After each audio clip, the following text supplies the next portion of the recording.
Bonjour tout le monde, j'espère que vous allez bien, j'espère que vous vous portez bien, j'espère que vous avez bien entamé cette journée du 11 janvier 2023 et cette année 2023 qui commence sur les chapeaux de roue, comme on dit, une année qui paraît encore plus compliquée, que l'année 2022. Mais passons, on est habitué à la difficulté, aux épreuves. C'est ce qui fait la grandeur de notre peuple, c'est ce qui fait la force de notre peuple, c'est ce qui fait le prestige de notre pays, de toujours résister, jusqu'à ce que le bonheur et la félicité soient atteints, Inch'Allah. Bon, le train de vie du président algérien et du roi marocain. Les Algériens ont toujours moqué le Maroc parce que le Maroc serait monopolisé par un roi et serait donc réduit à l'esclavage par un roi. Et pas tous les Algériens, je parle des Algériens proches du régime algérien. Les proches du régime algérien, les partisans du régime algérien ont toujours insulté, diffamé, injurié le Maroc parce que le Maroc est une monarchie qualifiée de moyenâgeuse, une monarchie où le roi vit bien, ou là au détriment de tout le peuple marocain, un peuple pauvre et un roi très riche. On a toujours pensé comme ça. Mais on va maintenant comparer chiffres, on va prendre de manière objective, factuelle, sans être pro-algérien, sans être pro-marocain, parce que c'est très difficile de parler des problèmes algéro-marocains ou là de parler de l'actualité algérienne et marocaine, alors tout en restant objectif, froid et sérieux et rigoureux dans sa démarche, et sans tomber dans les dérives du chauvinisme. Alors, effectivement, le Maroc est une monarchie. Ce n'est pas une monarchie constitutionnelle, comme la Grande-Bretagne, comme les autres monarchies. Il y a à peu près 6 monarchies en Europe. La Belgique, la Suède, Danemark, Luxembourg, la Grande-Bretagne, bien sûr, la grande monarchie l'Angleterre. Ce sont des monarchies constitutionnelles. C'est-à-dire que l'exécutif, il est indépendant du roi, de la monarchie. C'est-à-dire que le roi ou la reine règne, mais ne gouverne pas. Ils ne se mêlent pas du gouvernement. Le gouvernement est élu directement par le peuple. Au moins, ils sont restés comme étant un patrimoine historique et comme étant une composante de l'identité nationale de ces pays-là. Au Maroc, c'est le contraire. Au Maroc, effectivement, ce n'est pas une monarchie constitutionnelle. Le monarque, le roi, fait partie de l'exécutif. L'exécutif marocain, le roi règne et gouverne. Voilà la grande différence. Le roi règne et gouverne. Donc, c'est le palais royal au Maroc est une institution politique qui fait partie prenante de l'exécutif, pour ne pas dire elle est à la tête de l'exécutif. Maintenant, est-ce que le roi du Maroc consomme beaucoup d'argent? Le budget de la présidence par rapport au président algérien. Ça a toujours été le cas. Oui, le roi du Maroc a toujours dépensé beaucoup d'argent par rapport à tous les présidents algériens. Sauf qu'en 2023, pour la première fois de l'histoire, le président algérien, en l'occurrence M. Abdelmadjid Tebboune, a battu un record, va dépenser beaucoup plus d'argent, je parle d'argent public, va dépenser beaucoup plus d'argent que le roi du Maroc. Vous allez être étonnés, mais peu d'Algériennes et d'Algériens le savent, et peu de Marocaines et de Marocains le savent, le budget de la présidence algérienne, il est pratiquement 3 fois plus élevé en 2023 cette année que le budget du palais royal marocain. Alors que c'est une monarchie qu'on peut qualifier d'absolue. Alors que c'est une monarchie qu'on accuse, en tout cas en Algérie, d'être une monarchie moyenâgeuse. Ben, cette monarchie moyenâgeuse, pour les Algériens, elle va dépenser plus exactement en 2023 l'équivalent de 270 millions de dollars. La loi de finances 2023 au Maroc attribue un budget de l'équivalent de 270 millions de dollars au palais royal. Le budget, il est inscrit dans la loi de finances 2023. Où j'y il est divisé d'ailleurs en deux parties.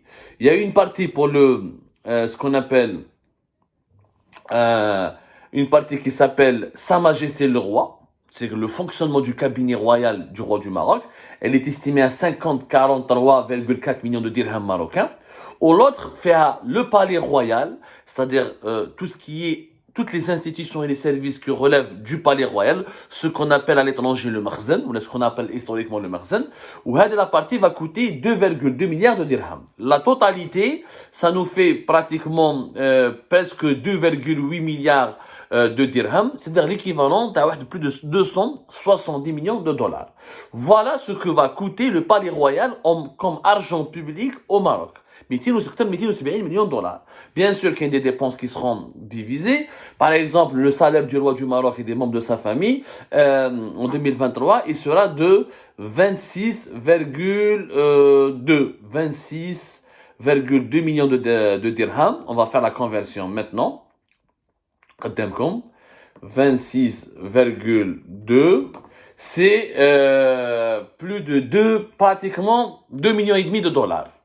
Donc ce que va coûter la famille royale marocaine comme salaire directement payé par l'État marocain, plus de 2 millions de dollars. La loi de finances au Maroc, la loi de finances, elle est claire. Hein. Clair, how est-ce que touche le roi, how est son salaire, voilà ce que son cabinet va toucher, par exemple, un chapitre de dépenses publiques marocaines qui est consacré aux équipements et dépenses divers du roi dans le parc automobile royal. Tout est clarifié, tout est précisé. Et le tout, ça va coûter 270 millions de dollars. Ça, c'est les dépenses du roi. L'argent public. Attention, il ne faut pas mélanger, parce qu'en Algérie, on mélange. Dans beaucoup de républiques, dans des pays qui ne comprennent pas comment les monarchies fonctionnent, entre ce que le roi possède comme argent, son argent, et ce qu'il utilise comme argent public. Effectivement, le roi du Maroc, il a une fortune qui lui est personnelle. Parce que le Maroc, de tradition monarchique, le Maroc, le roi, il a des terres, il a des entreprises, qui font partie d'un holding royal. Par exemple, il y a des rapports médiatiques qui attribueraient une fortune de plus de 8 milliards de dollars au roi marocain, qui ferait partie, par exemple, parmi les 10 dirigeants politiques les plus riches du monde. Mais ça, c'est pas de l'argent public. Ça, c'est des terres, c'est des exploitations économiques, des entreprises économiques qui font partie d'entreprises économiques qui relèvent du patrimoine de la monarchie. C'est comme la monarchie en Angleterre, ses propres biens, ses propres terres, ses propres exploitations économiques, et en plus l'État anglais, les autorités anglaises attribuent en plus de cela un budget public, ou de l'argent public au fonctionnement ou au train de vie de la famille royale anglaise. Bien sûr, je suis pas en train de dire que ce modèle il est parfait. Attention, je suis pas en train de défendre la monarchie marocaine. Je suis un homme parce qu'elle est belle et donc ça va susciter beaucoup de réactions. Abdou il dit que la monarchie marocaine. Non, je ne dis pas que c'est bien. Je ne dis bien que le fait que le roi du Maroc possède 9 milliards de dollars, c'est bien. Ça, entre les Marocains et les Marocains. C'est à eux de juger. Est-ce que c'est bien ou pas bien? Moi, je suis pas marocain, je n'ai pas à les juger. Je suis en train de vous expliquer des notions de base que la fortune du roi du Maroc est à part, ce que coûte l'argent du public que la monarchie marocaine prend à l'État marocain, c'est à part. L'argent public, les dépenses publiques de l'État marocain sur la monarchie marocaine, la famille royale marocaine et le cabinet du royal ne dépassent pas les 270 millions de dollars en 2023. Ils ont toujours été entre 250 et 270 millions de dollars. Ça a été le budget moyen. Le salaire du roi a toujours été entre 40 000 et 50 000 dollars. Le reste, donc les biens immobiliers, les entreprises, les investissements de la famille royale, les holdings, etc., les investissements économiques de la famille royale et de ses conseillers, de ses proches, ça relève d'un autre domaine qu'on peut condamner, qu'on peut critiquer, sur lequel on peut enquêter. Il y a eu des enquêtes internationales, il y a eu pas mal de choses qui ont été écrites sur la monarchie du roi, sur la fortune du roi du Maroc. Algérie Part, on a déjà lui-même parlé, vous pouvez même le lire dans un article que nous avions publié d'ailleurs au 24 avril 2020. Il est fortuné, mais en termes d'argent public, il ne prend pas plus que 270 millions de dollars à l'État marocain. Le président algérien Abdelmadjid Tebboune, en 2023, il va prendre l'équivalent de 650 millions de dollars pour la présidence algérienne. En argent public. هذو ماشي دراهم تبون خلينا لو كان جا تبون aussi riche que le roi du Maroc à côté, ça c'est un autre débat. On ne parle pas encore une fois des fortunes personnelles. On parle de l'argent public.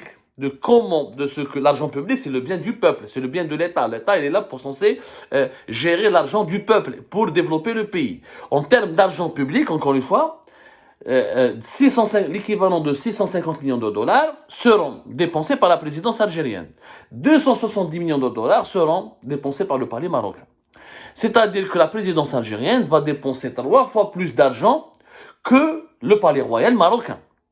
Et pourtant, l'Algérie est une république. Comment une république peut dépenser plus qu'une monarchie absolue? Une monarchie qu'on qualifie d'absolue, parce que même le terme de monarchie absolue, beaucoup de Marocains disent on n'a pas une monarchie absolue. On a un parlement, on a un gouvernement, le gouvernement est élu à la des élections législatives. Donc, tout ça, c'est débattable, bien sûr. Personne ne détient la vérité. Les partisans de la monarchie marocaine, ils disent qu'elle n'est pas absolue. Ses adversaires, ils disent qu'elle est absolue. Mais peu importe les idéologies et les qualifications des faits. Non, on s'intéresse aux chiffres. Les chiffres rigolos, en argent public, le roi du Maroc va dépenser 270 millions de dollars, le président algérien, 650 millions de dollars. C'est l'équivalent de 88,4 milliards de dinars. Comment est-ce possible qu'un président de la République, qui est là pendant uniquement 5 ans, en Algérie, la loi dit que le président de la République ne peut pas dépasser 10 ans, dépense beaucoup plus qu'un roi qui est là jusqu'à sa mort par an? Ce n'est pas normal. Donc, quand on critique le Maroc, je veux bien critiquer le Maroc. Moi, je critique le Maroc. Je suis d'accord pour qu'on critique le Maroc. Bien sûr qu'il faut critiquer le Maroc. Le Maroc n'est pas un modèle parfait, ni un pays modèle, ni etc. Il est critiquable. Bien sûr, on peut s'interroger pourquoi le Maroc, pourquoi la famille royale a une fortune de 9 milliards de dollars, selon des estimations médiatiques réalisées par des médias spécialisés en Grande-Bretagne. Est-ce que c'est réellement le cas? Mais pourquoi? Pourquoi ils ont des entreprises? Pourquoi? Ça, c'est un débat marocain qu'on peut aussi aborder et poser sur la scène publique. C'est pas un problème.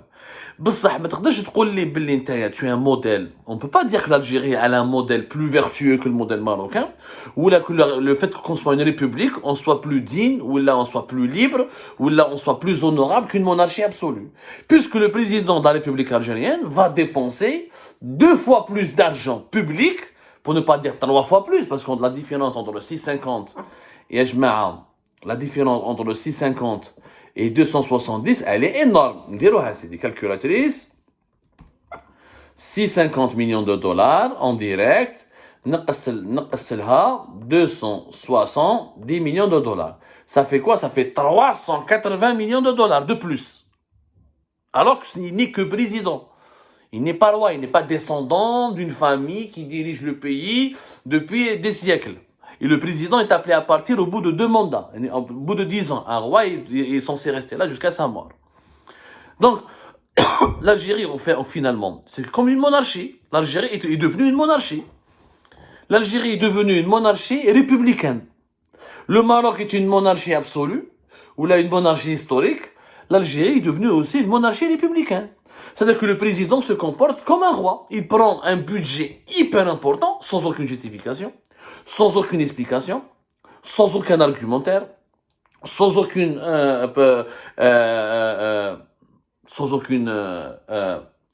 présentation. Mais qu'est-ce burhan? Pourquoi le président algérien a besoin de 650 millions de dollars en 2023? C'est un argent fou. Pourquoi un président en Algérie doit dépenser presque 3 fois plus d'argent que le roi du Maroc? Pourquoi? Quel est le retour sur investissement du pays, pour le pays? Quel est l'intérêt pour le pays? Quels sont les Marocains? La même chose, les mêmes questions, on peut les poser pour le roi du Maroc. Et je laisse nos amis marocains répondre. Certains estiment que la monarchie elle fait partie elle garantit la stabilité du Maroc. Certains disent que le roi du Maroc est le garant de la stabilité, de la sécurité, et que c'est lui le bon arbitre. Ça, c'est un langage marocain. Et le débat, encore une fois, est possible, imaginable avec nos amis marocains. Mais nous, en tant qu'Algériens, علاش نمد 650 millions de dollars pour le président algérien? علاه واش يدير بهم؟ بوتفليقه اللي قعد 20 ans, pratiquement aussi longtemps que le roi du Maroc, n'a pas dépensé autant d'argent en une seule année durant tout son règne. Pourquoi Abdelmadjid Tebboune va dépenser cette année plus de 650 millions de dollars? Et ça n'a choqué personne, ça n'a posé de problème à personne, ça n'a suscité aucun débat, et ça n'a suscité aucune polémique, ni analyse, ni décryptage. Personne n'a osé poser la question à M. Abdelmadjid Tebboune. Monsieur Tebboune, qu'est-ce que vous allez faire de tout cet argent? Qu'est-ce que vous allez faire de tout cet argent? Donc, quand Abdelmadjid Tebboune critique le Maroc, ou là veut diffamer le Maroc, ou là s'en prend au Maroc, il doit se rappeler quand même qu'il fait encore pire. Parce qu'il se comporte comme un monarque, il prend de l'argent, il prend ce qu'il veut de l'argent public, sans rendre des comptes, ni présenter la moindre explication, ni un programme d'action, ou là de démarche, ni un programme de travail qui justifie l'utilisation de cet argent public. Et donc, c'est devenu un monarque. On a en fait au Maghreb 2 monarques. Un monarque historique, qu'on peut qualifier d'absolu, qu'on peut qualifier que ses adversaires ou là ses détracteurs peuvent qualifier de moyenâgeux, ça c'est de l'idéologie, ça encore une fois c'est un débat, et un monarque politique, un monarque républicain en Algérie. Moi je ne vois plus de différence entre la monarchie républicaine algérienne et la monarchie historique ou la absolue marocaine. Je ne vois pas de différence. Si je me trompe, vous me le dites. Le débat se poursuit sur les différentes plateformes d'Algérie Part.